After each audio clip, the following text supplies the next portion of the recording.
Hello. Welcome to Gatherings Live tonight. I'm Claire. I'm so glad that you could make it. As we get ready to bring in our special guest for this evening, I just wanted to take a minute to explain to anyone who's new in the space what gatherings are. So we had the Gather conference last September, and we wanted people who really enjoyed that space to be able to have the opportunity to take that home with them. And so we came up with this idea of gatherings where people in their hometowns, wherever they're living right now, currently, wherever they're at, are able to have gathering groups. So gatherings are independently organized groups of LGBTQ or LGBTQIA plus Latter-day Saints and those who love them. And the purpose is to study scripture together, have inclusive gospel discussion. And each month there's a gatherings curriculum, and it follows along with the Come Follow Me chapters for that month. And currently our latest number is that we have over 50, and those are listed in our gatherings directory. You can find that at the website gather-conference.com/gatherings. And we add more every single week. So you can check out that online directory, and it looks like we have the guest of honor with us tonight. Gracee, how you doing? I'm good. How are you? I'm doing good. It's good to see you. It's good to see you too. So while I was just doing my little gatherings intro, I don't know if you heard while we were doing the technology thing, but the latest count is 54 gatherings on the website, which is really exciting. I'm just blown away by that number. I think it's so cool. And in 19 different states. We did point out on the map we posted recently that there's a big gaping hole in the Midwest. So I'm hoping we'll have some gathering groups popping up in there. But Gracee, welcome tonight. I've got an icebreaker question for you, and then I'll have you introduce yourself. But right now I need your opinion. Does pineapple belong on pizza, yes or no? I feel like I'm biased because I'm allergic to pineapple, so I would probably never put it on my pizza. Hey, that's a good thing to know. For me, I'm not allergic, and pineapple absolutely belongs on pizza. If you can't have pineapple, what is your pizza go-to? What do you like on there? I'm so boring. I always get pepperoni pizza because it's like the cheapest, and I'm poor. No, I love it. It's classic, right? Right. You can't go wrong.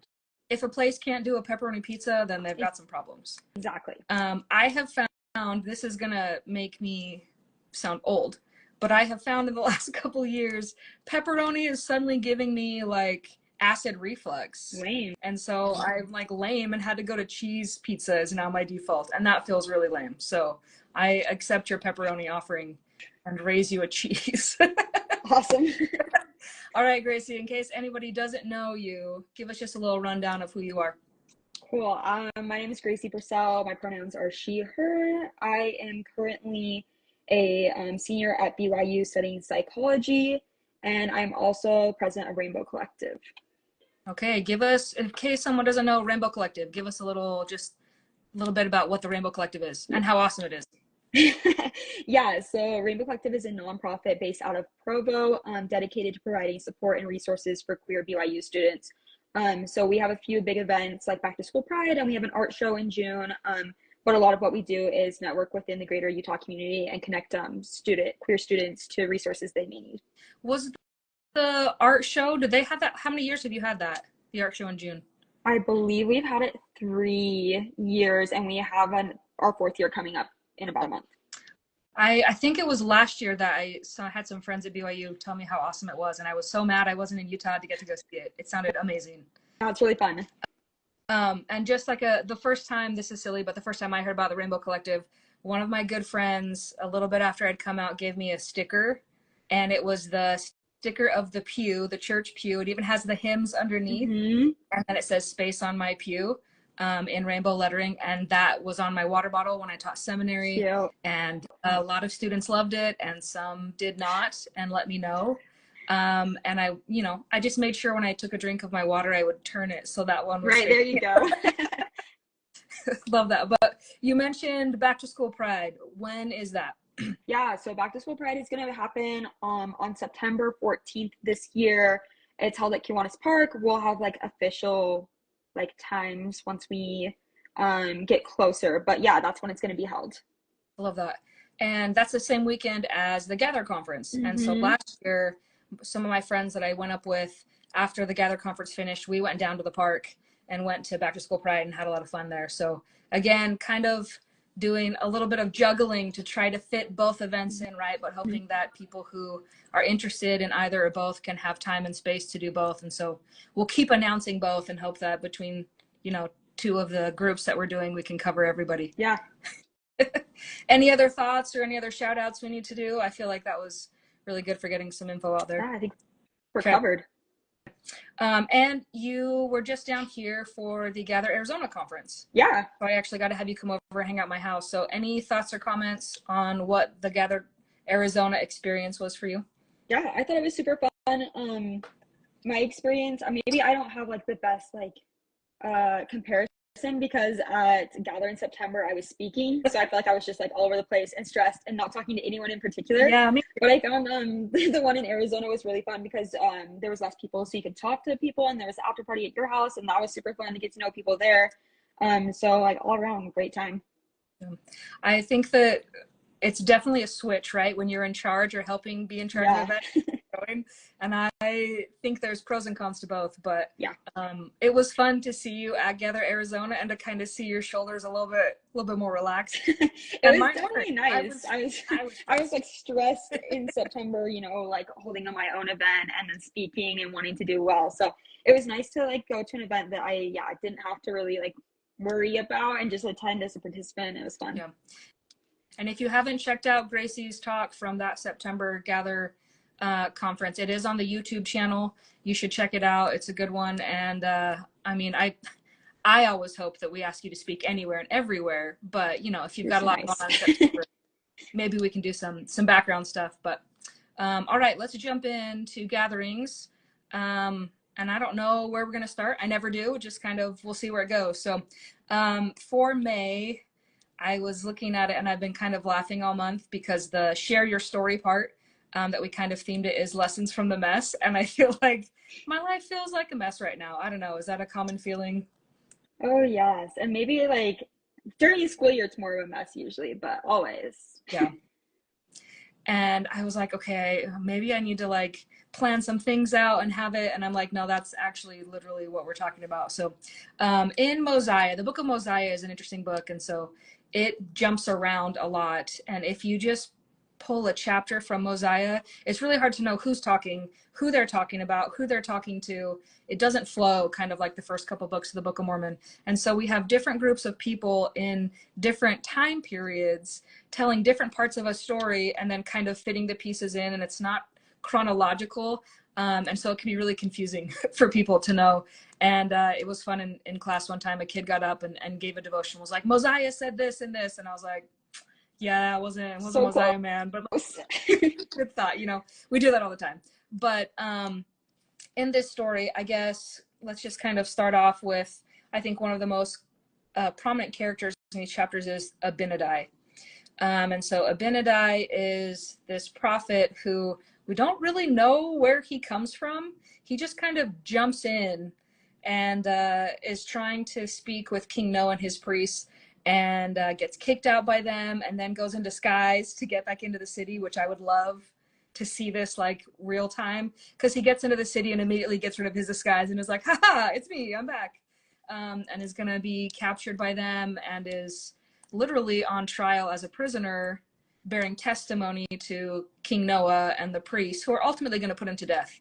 And it kind of seems like in these chapters that Abinadi knows that that's what's going to happen to him, and he doesn't get swayed at all. Like, he stays on his story and his track and does what he needs to do. But on the other side of that, one of the priests of King Noah is this guy, Alma.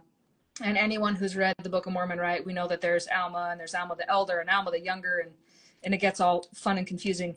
But Alma is there, and he and Mosiah, or here, now I'm doing it. He and Abinadi start on opposite sides of doctrinal interpretation. So the priests think that Abinadi is crazy. He's out there, he's teaching all this stuff that's not doctrinal, it's not true.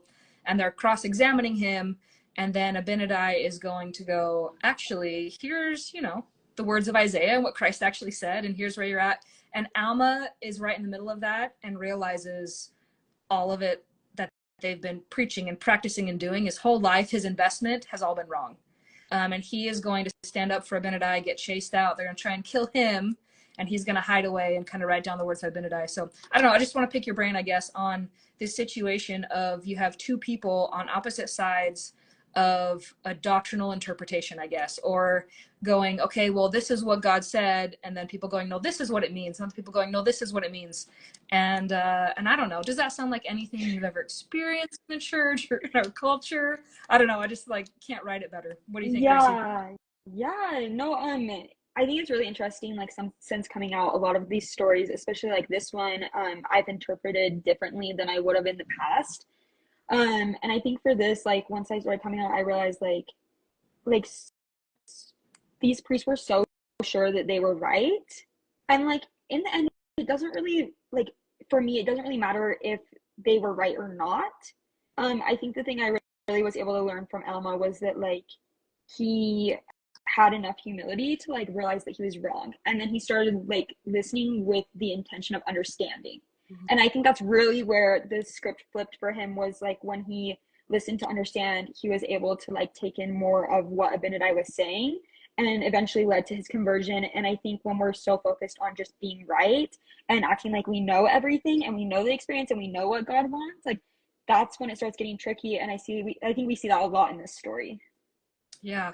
Oh my gosh. You said, and we didn't even plan this, but I knew it would work out. But I was listening to a podcast earlier today, and a segment that I really liked, it was At Last She Said It. And they talked about listening for understanding. And I was listening to it while I was at the gym, right? So it's been on my brain. I was trying to think of a way to explain listening with understanding for someone who thinks that they're a good listener. For someone who's like, no, I listen, I'm hearing you. For someone on the other side going, you're not understanding.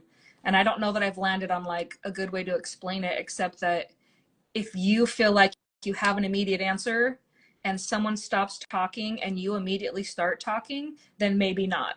I don't know. What do you think? Yeah, I think it's hard. Yeah, it's hard to explain. The only thing I can think of is, and this is like not helpful at all in this moment, but there's this book that I read. I read a lot of like self-help books and activism books because that's just what I do now. And the one that I like read a few months ago, that's probably one of my favorite books of all time, is called How to Know a Person. And it goes through like how to see people deeply and then how to be deeply seen. And I've never had like this listening to understand like explained in like such a good way, except for in this book where he's like talking about, here are the questions you can ask, and here's what you can learn from like even just asking someone where they're from, right? Like what information can you, like things that seem unrelated, how can you understand a person based on the questions that you're asking? But to simplify it, I think that you have a good definition. Yeah. No, I love that. I get, if anyone has been in my presence when I just talk normally, I get really triggered and set off with like family and group gatherings and events, and just the script that you're supposed to go through has always rubbed me the wrong way in like so many different arenas. So being single throughout my 20s and into my 30s, it was always just like so glaringly apparent that when you are in gatherings with people you haven't been around for a while, or in family settings or whatever, that there are just the people that you know, the first thing out of their mouth is going to be, so are you dating anybody? And you're like, why does that have to be the thing? Yep. And so I've done posts where I'm like, hey, if you're going home for the holidays, here are a list of questions to ask instead of asking these questions. Or like, if someone is recently married, when are you going to start having kids? Why? Not your business. Yeah. Like, and so we just have this script. And so I guess I've just spent a lot of time like rewriting the script and planning in my head of like, I don't want to be that person. I don't want to give compliments to young girls that are only about what they're wearing or how they look, because I don't do that for the boys. And how can I do that? And so it just sounds like rewriting the script for me of, when have I felt seen and heard? And then how can I flip that and do the same thing? Yeah. And I think we can both think of pretty quickly like times when we have not been heard, and it's not even what the person said all the time. Sometimes it's just how they're reacting to what you're saying, and body language does most of the communication anyways, like all those different things. But I wish we could pop into some of these conversations between Abinadi and the priests of Noah, and just what is Alma doing, and what is he hearing, and what's his experience, what's his backstory, that he's primed and ready to be able to, you said it, right? His humility. To have a Mm-hmm. conversation with someone and realize, I didn't know what I thought I knew. And now that I have more information, I have done a 180 on where I used to be standing. And I think a lot of people in our day, a lot of different age groups can like really resonate with that of going, I don't think and feel and see the same way that I did 6 months ago, a year ago, 5 years ago. Yeah. Yeah, I super agree. So how do we bridge that gap? How much sleep have you lost over that question, Gracee? You with me? Oh, yeah, no kidding. Oh, I don't even know. Yeah. It's always proximity. I feel like when the people in your life are in the gray area, that's when you have to like realize that your reality and your truth are not always everyone else's reality and truth. So like I feel like we talk a lot about capital T truth, right? The truth that's for everyone and absolute truth. And I think more and more I'm realizing that there is very little capital T truth and just a lot of lowercase t truth. So lots of things are true to me, but they're also not true to other people. So they're just my own truth, but that doesn't mean that I can impose that truth on others and assume that it's also the same for Yeah. them. Oh, I love that. And there's a lot of things that people have made truth claims about in our Mm-hmm. culture, in our church. Prophets and leaders have said, this is the truth, and we stake our claim in it. Mm-hmm. And then later down the line, what do we do when that doesn't actually turn out to be as true as we thought it was? I mean, throw a dart and you can hit a doctrinal topic that has Yeah. changed. And I sat through a really, I wasn't going to talk about this. I sat through a really triggering sacrament meeting talk this month. I try to be pretty even keel at church of just like, people are getting up there. Nobody's getting paid to do this. Most people aren't speaking in public regularly anyway, right? It's the number one feared thing Mm-hmm. that we have to do. So people up in the pulpit, like I try to give an extra amount of grace, right? Like they didn't mean it the way they said it, or like maybe, but I sat through a talk where I was just like, no, that was really hard. And that was said exactly the way that I thought it was. And I was squirming, Mm-hmm. just absolutely squirming about, I got to get out of here because I was so upset that the person speaking was so confident that the way that they were seeing everything, that everybody in the room was agreed with them and was just saying things like the doctrine of the church has never changed. And I hear that a lot, right? And I always want people to go, hold on, time out. I know that sounds like a really great soundbite. Can you explain to me what that Right. means? Because to be honest, what doctrine can we give that hasn't shifted over time? I mean, if you study Old Testament all the way through, our word of wisdom has changed all the way through, right? We live a Mm-hmm. very different word of wisdom than anybody in the olden times. And our interpretation of marriage has changed. And Right. people who say the doctrine of marriage will never change. And I'm like, did you miss the entire Old New Right. Testament and the Doctrine and Covenants? Because plural marriage is a very big topic that is not interpreted the same way. And even tithing, right? Where some Mm-hmm. people read the Book of Mormon and the Old Testament and see tithing as you give of your surplus. So after you've fulfilled all of your family's needs and your personal needs, then if you have left over, you can choose what that amount is, versus in our days become something different, Mm-hmm. that it's, a set amount. And just anyway, so all of that. So when people go, well, this has never changed, and that's the truth.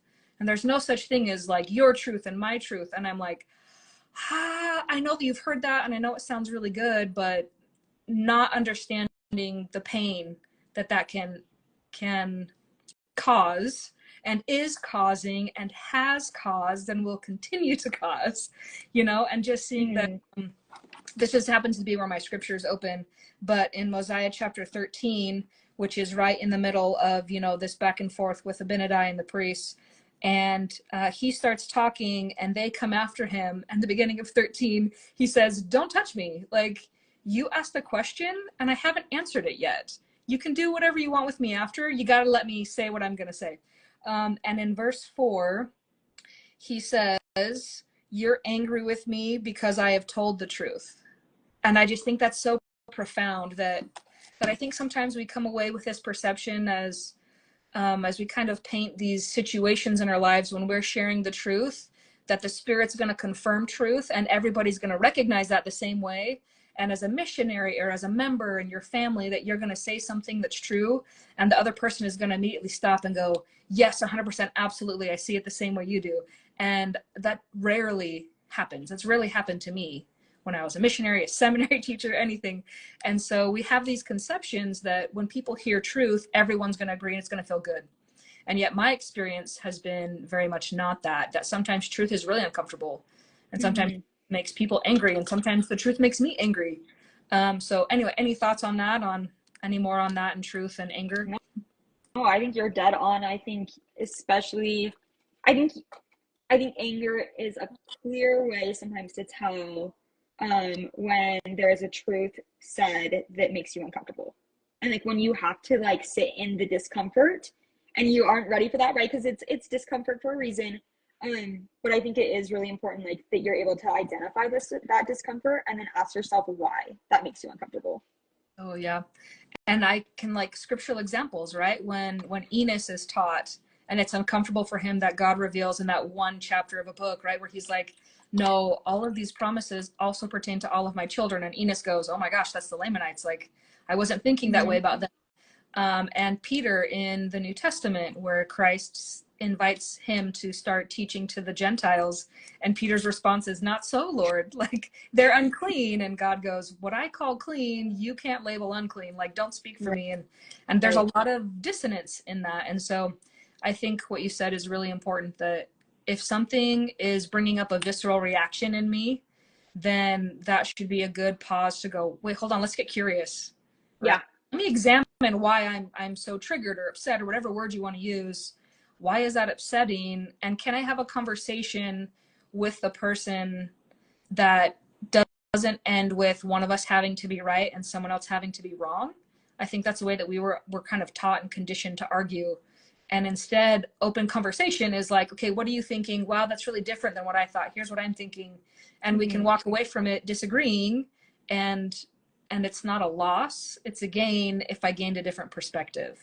Yeah, I super agree. Yeah, it's like the questions are like, yeah, help me understand. That's always my go-to. I say that so much. People probably get so annoyed, but I'm like, yeah, help me understand whatever you're talking about. And then that allows me to, bring up follow-up questions, and that also allows them to examine what they are so sure that they believe in now. Yeah. I love that you said that's my go-to, because like my go-to is asking questions and trying to like let the person talk. And so I'm like, okay, so if you think that, then what about this? And I hope that it never comes up across in a combative way, but I really think that we teach ourselves a lot when we try to explain something and go, that didn't sound the way that I thought it was going to sound when I actually said it out loud. Or when someone goes, wow, I've never thought about it that way. And I think that that is really true. And I think that that's what Christ invites us. I just love that one of the scriptures that's repeated over and over and over that we've all heard is, seek and ye shall find, right? Knock and it shall be open unto you, ask and ye shall receive. And I sometimes think that we overlook the power in that's not just for big life decisions. It's for the here and the now and the things that are on repeat and in loop in my brain that I can't get rid of, to go, okay, hold on, why? Have I actually talked to God about this? And that can be a very interesting one when you feel like you're in disagreement, maybe in your situation with God, to go, okay, well, here's what I thought and here's where I'm at. And I actually want to learn and listen, instead of, you were just supposed to say that I was right, which sometimes is how conversations or prayers go. But yeah, any other thoughts on Abinadi and Alma, or insights that you had? Okay. I would love to hear, so I'm just kind of looking a little bit at the study guide, and there was one question on here. So there's like the story of faith and the share your stories. And I think that in your position, and you can share as much or as little as you want, right? But I just think in your position, you have seen a lot in the college campus setting and at BYU, of just seeing a lot of that dissonance of conversations that you've had, that I know you've had some really amazing conversations with LGBTQIA+ students, and people going, here's what I need, here's support, or here's where I finally found it. And then also people on the other side of that conversation not wanting a dialogue, not believing that there are LGBTQ+ people at BYU and that we don't exist, or whatever it is. And so I don't know, just a little bit, Gracee, I feel like you can really share thoughts and insights that maybe other people don't have the same sort of hands-on, boots on the ground experience of just what is that dissonance like, I guess is my really long wordy question. What has it been like for you, and what have been some takeaways? Okay. So I think one of the really interesting things about BYU is that you walk in there with an understanding of the gospel, and you think everyone has the same understanding as you do because we're all going to the same church, right? We're all reading the same scriptures. But at least for me, as a Christian, I realized very quickly that my understanding of the gospel and who Jesus was and what is expected of me was very different than what others thought. So I think that's like the place where like the biggest space of dissonance occurs, is that like the way I understand the gospel is so different from others. And usually in a way that like other people's understanding negatively impacts me, which is like unfortunate. Like for me, a lot of what I focus on within the gospel is like loving my neighbors. How can I be of service? Like very like focused on just like how can I be a better, kinder person, while a lot of people at BYU are very focused on like, are you following the commandments exactly, stuff like that. And so like that is always really weird because you expect to walk into this group of people that are supposed to embrace you, and then they don't, and they tell you that you don't belong. And even from like a higher level of like an admin standpoint, it's really hard when BYU makes new policies or puts out statements that contradict their statement of belonging, I guess, for lack of better words, right? They that's like a huge thing that they focused on the last few years, and even creating an office for, you know, they've got an office of belonging. And the whole point is we want to make sure everyone belongs under you know, the gospel and in the greater world, and like we're supposed to be kind to people and love each other. But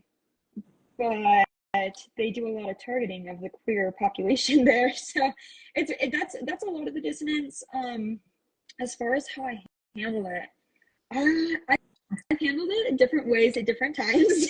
Yeah. I think I'm really, at this point, I feel strongly that clear is kind and unclear is unkind. And that's something I repeat to myself a lot. And so with BYU, I think in the past, sometimes we have compromised our values because we just want a little shred of like belonging or love or acceptance. And I feel like for at least me at this point in time, I am not willing to compromise my values just to work with people who don't even want to work with me.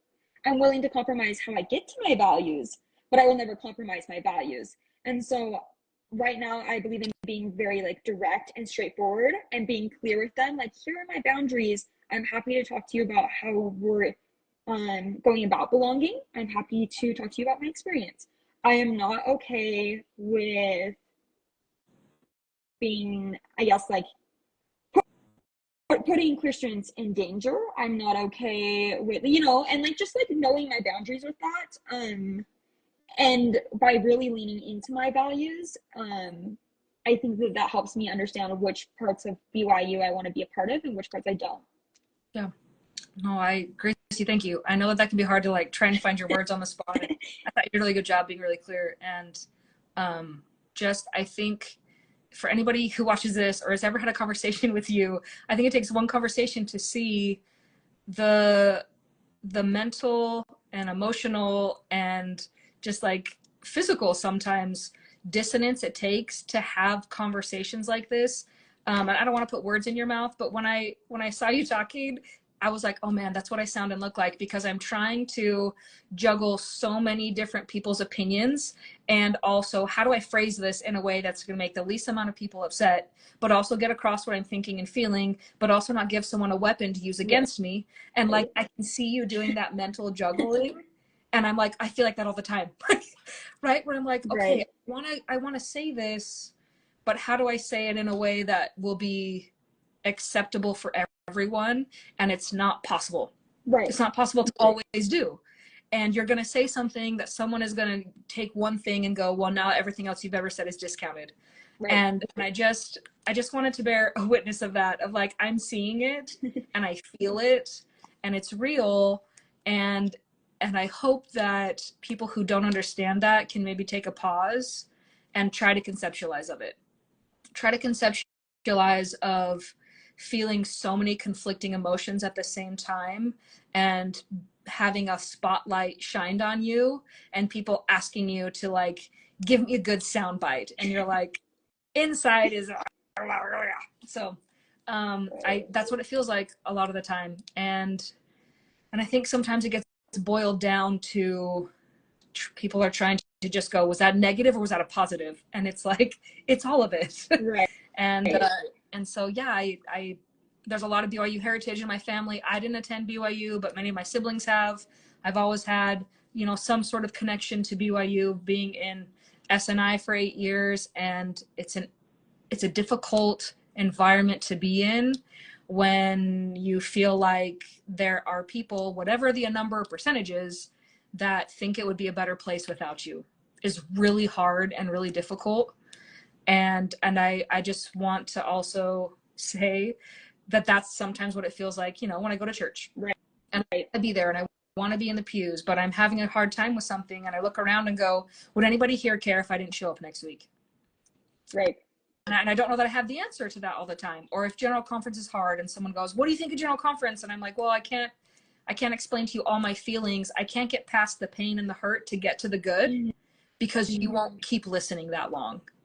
Right. Like, how do we allow people in to see all of the parts, and the parts that we have been able to like find and hold, like, you know, this space of, and like this hurt, and also it's really important to me. But like, how do we invite people in to also hold both of those spaces with us? Yeah. And I think that we can see that in the book of Mosiah, with so many different people trying to tell different stories, and Abinadi going, I want to answer your question and I want to bear testimony. Mm-hmm. And I feel like I need to talk to Alma. Like, I wonder how confused Abinadi was, you know, like, I just wonder, and we don't know the answer, but I wonder if at some point he goes, this isn't the message I thought I was going to say. Like, this isn't what I thought I was going to speak to, but I feel like it is. And this is my last message. And I hope somebody hears it. And then his life ends. It doesn't end well in mortality for Abinadi. He's burned at the stake. He doesn't get to see what Alma does with his words, with his offering, with his testimony. He doesn't get to see the rest of that in mortality. And I think that sometimes that's what it feels like for a lot of people in any sort of dissonance, mm-hmm. that we try to put our heart out on the line. We try to share. We just had Mother's Day. I had a lot of conflicting feelings for a lot of different reasons. I love my mom. I want to celebrate her. I have so many amazing women and mothers in my life, and women who are not mothers, but have mothered me. And I want to bear witness and testimony to all of it. And yet, if I post a picture of me and my mom smiling, then I'm going to fall into the majority pitfall of only emphasizing one part of this amazing woman that I call mother. But if I also post all of my other thoughts, then people are like, oh, here goes Claire again, right? With all of these contradictory things. She can never just be happy, or why can't you ever just acknowledge the good? And it's that constant tension that leads to burnout. It leads to anger. It leads to people leaving. Right. And instead going, well, oh, so glad that person left, because now the conversation goes better. Like, I wonder where that deep-seated love of any person wanting to distance themselves from me or from God because of me, I think that's part of our covenants, mm-hmm. right? Is that if anybody walks away going, this isn't a safe place for me, do I take that as like, that's part of my burden now? That's part of the space that I hold with Christ, that if anybody is hurting, I'm hurting. We're all hurting. Mm-hmm.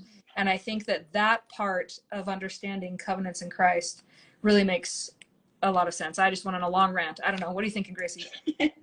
No, I think that was all really good. And especially that part you said at the end, like, how are we taking into, like, how are you holding that burden of people leaving because of other people's actions, or maybe your actions or whatever? And something that I really, I don't know if struggled is the right word, but had thought a lot about, is because of the position I'm in, I hear a lot of the stories of queer BYU students, and they're hard, and they're like heavy to hold, and like it's yeah, I don't know. Like, I don't know what else to say except for it's like really heavy to hold the pain and the suffering of others and knowing that you have to do better so that it's better for the people who come after. And like, Yeah.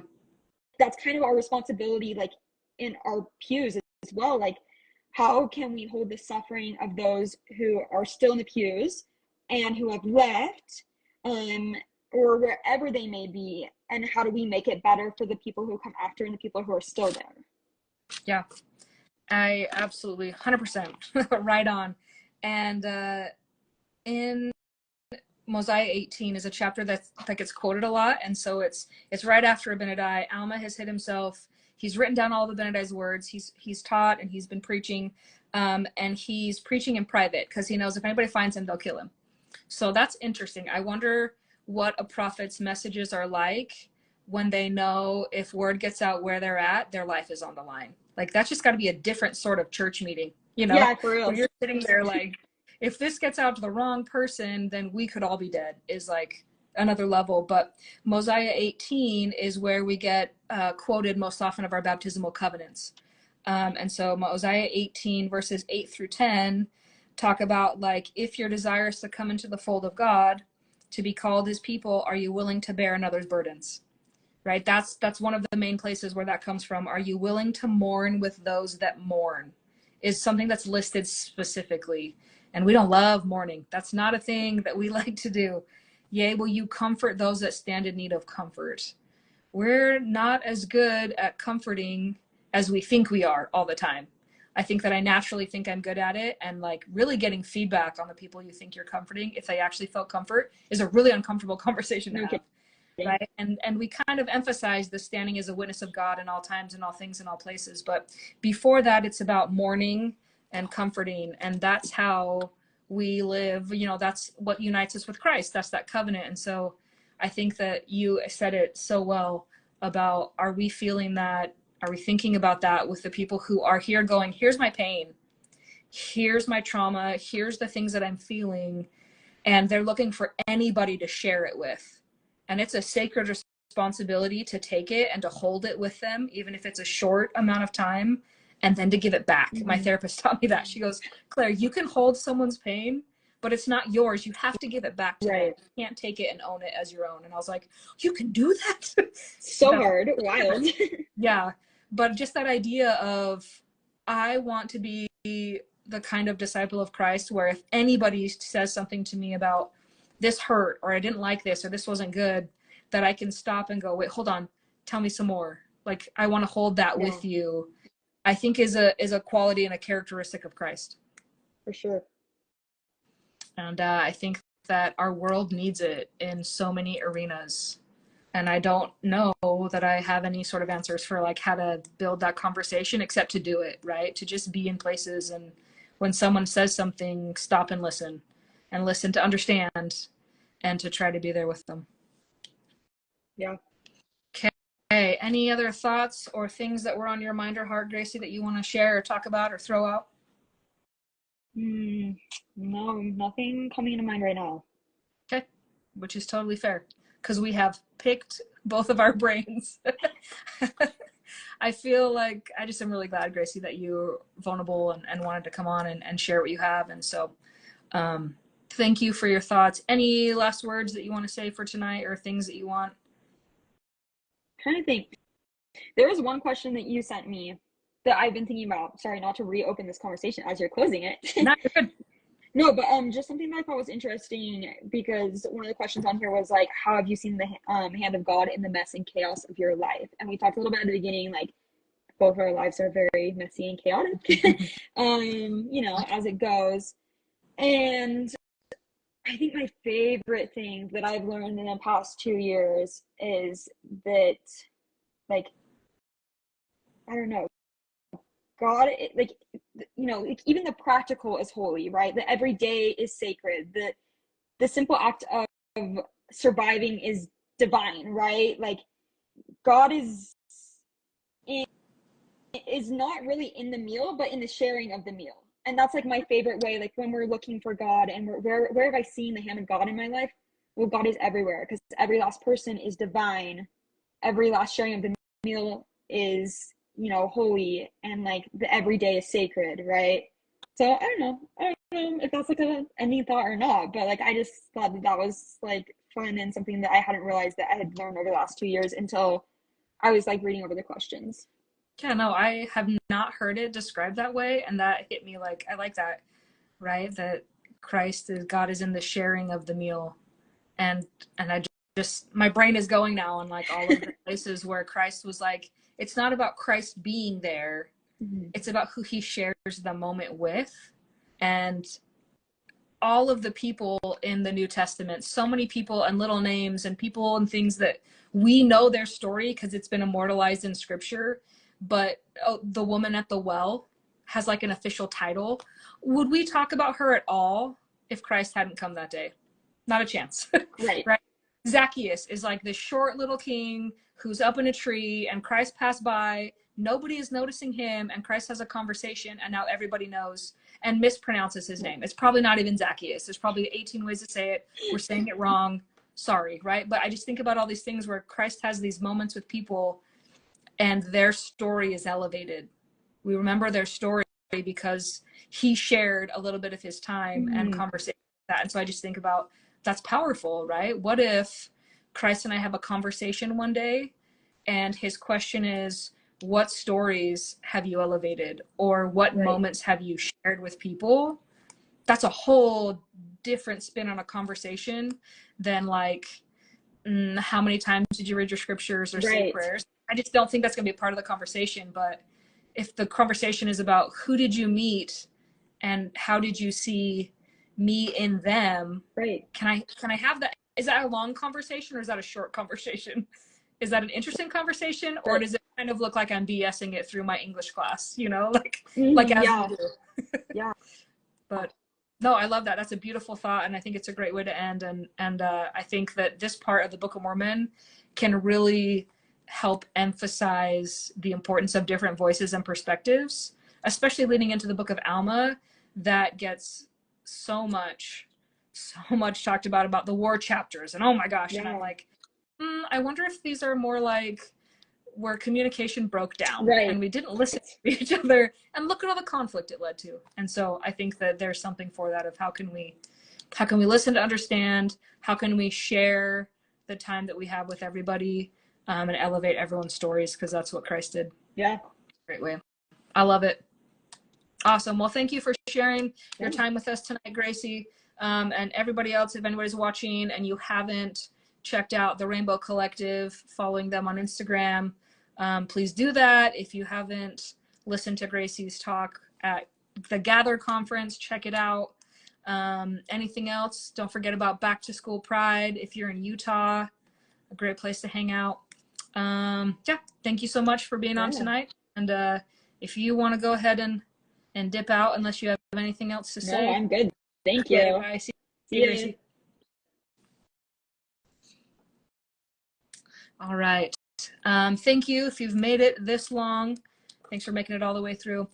Just wanted to give you a reminder about the Gather conference in September is going to be the weekend of September 13th and 14th. Registration is open.